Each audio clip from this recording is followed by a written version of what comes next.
My name is H.A. Goodman. I'm an author, columnist, and journalist, and to read all my writing, go to counterpropa.com. My latest article on counterpropa is Why Aren't Feminists Defending Kellyanne Conway's Oval Office pick? That article is below. It's doing quite well. Give me your thoughts. If you're a feminist, give me your thoughts. Give the article a chance, and in my mind, I don't see why anyone should criticize a woman for sitting on a couch, whether that woman is conservative or liberal or progressive or a Trump voter, it doesn't matter. Give me your thoughts below. The New York Times is very interesting. So Trump spoke to, as we all know, Congress yesterday evening, and the New York Times essentially admitted today that Trump's speech was a good speech. Just to clarify where I'm coming from my writing, my YouTube channel, counterpropa, to a large extent counterpropa, I am against Trump's policies for the most part. My biggest adversary is the Democratic establishment. Those two positions, those two viewpoints don't contradict one another. You can be against Trump's positions and policies and also view the Democratic establishment as your biggest adversary. So I don't need to discuss that too much. I think you know where I'm coming from.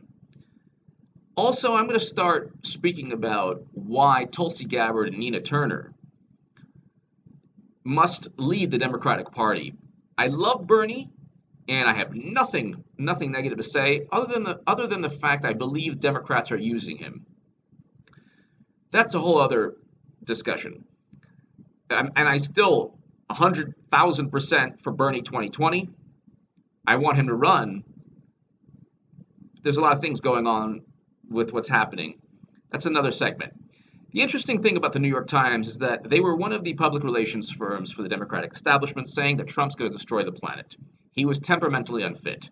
It was a big threat to humanity if he won the election. 5 key takeaways from President Trump's speech. Glenn Thrush. I have nothing against Glenn Thrush. He's actually a really great writer, but he did give Podesta an article pre-publication and then kind of said that he knew it was wrong. He still gave the article. That's beside the point. This is the typical Washington Post type of article. Again, the guy's a great writer. He was a great writer for Politico, but part of the Democratic establishment. And this is the New York Times spin on essentially admitting that the speech was good. Even though I disagree with the policies, it was a good speech. He didn't, bite the head off a pigeon like Ozzy Osbourne, which is what Democrats, hoped and expected him to do. Washington, in President Trump's world, boring is disruptive. After 5+ weeks of gleefully setting the Washington establishment ablaze and declaring a new war with virtually every public utterance,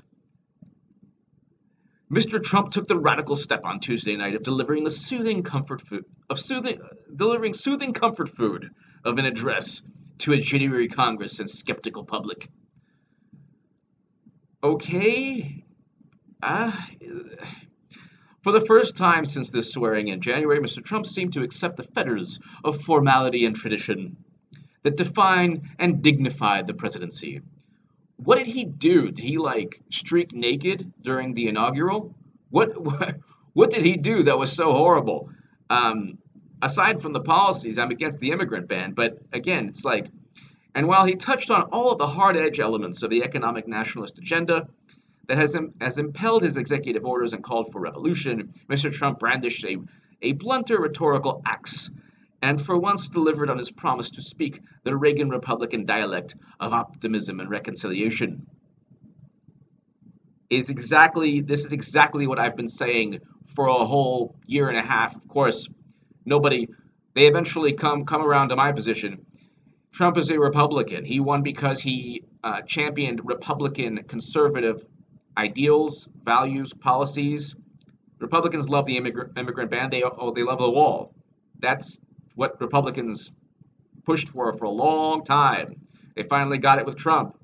Would have been nice to have a Democrat or somebody running the Democratic Party to abide by the progressive value system, which is what Bernie could have done had he not been cheated, and what Tulsi Gabbard and Nina Turner will do. If it's not 2020, it's 2024 for Nina Turner and Tulsi Gabbard. Which Donald Trump is real? The split screen between Tuesday's temperate Mr. Trump and the everyday Trump was striking, to put it mildly. Okay. Then a swift denunciation of bigotry. Mr. Trump has been criticized for his sluggish response to violence and vandalism against Jews, blacks, and Muslims during his presidency. That also took place. Hate crimes increased right when President Obama was elected president in 2008. Wasn't Obama's fault, not Trump's fault either. Although it's good that he did condemn hate crimes, very important. Also, the DNC used Bernie Sanders' Jewish faith against him. That's a fact in the WikiLeaks emails. And we have spiking the football in the first quarter. He won the presidency, so he can probably spike and do a Miami Hurricanes dance in the end zone for the next 4 years. He won. Democrats spent $1.2 billion in a failed campaign with Hillary Clinton. The polls have not been especially kind to Mr. Trump lately. 56% of voters said was not following through on his campaign promises. Okay. His base loves him. Give me your thoughts below. A serious case of the vagues. What's going on with immigration? The New York Times essentially states that it was a good speech. Policy-wise, he's not a progressive or liberal. We knew that. And Democrats have no answer. Zero answer. Zero. None. Nothing. The only answer right now, unfortunately, and you know how much I love Bernie Sanders, it's not, at this moment right now, it's not even Bernie. It's Tulsi Gabbard, Nina Turner, perhaps somebody else on the left. You need the antithesis of Trump to defeat Trump. Give me your thoughts below. Thank you so much.